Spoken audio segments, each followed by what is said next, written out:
আমাদের সচিবালয়ে যারা আগুন দিচ্ছেন প্রকৃতপক্ষে শেখ হাসিনাকে বাঁচাবার এবং দুর্নীতিপরায়ণ তৎকালীন এমপি মন্ত্রী তথাকথিত ইউনিয়ন পরিষদের একজন চেয়ারম্যান, তাদের ইউনিটের একজন সভাপতি পর্যন্ত হাজার কোটি টাকার যে দুর্নীতি করেছেন, তার দলিল দস্তাবেজ যা সচিবালয়ে সংরক্ষণ ছিল, এগুলিকে পুড়িয়ে দিয়ে তারা শেখ হাসিনা সহ তাদের দোসরদের রক্ষা করতে চান। যেই দোসররা এই কাজে সম্পৃক্ত হয়েছেন, কান খুলে শুনে রাখুন, এই সমস্ত কাগজ পুড়িয়ে ফেললেও 18 কোটি মানুষের 2 চোখ আপনারা অন্ধ করতে পারবেন না। তাদের সাক্ষীর বিনিময়ে বিচার হবে, ফাঁসির কাস্তে তাদেরকে ঝুলাতে বাধ্য করা হবে।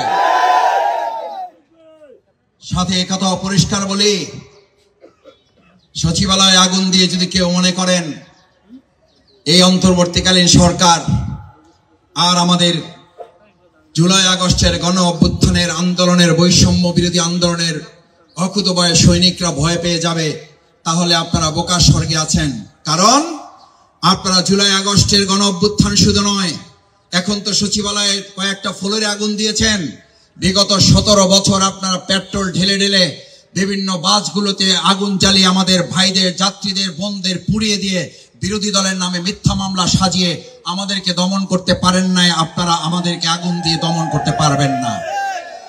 আগুন সন্ত্রাসী হিসাবে আপনি টেলিভিশনে বক্তৃতা করতেন, আর এদেশের 18 কোটি মানুষ জানতো ওই আগুন সন্ত্রাসের হোতা ছিল শেখ হাসিনা নিজে।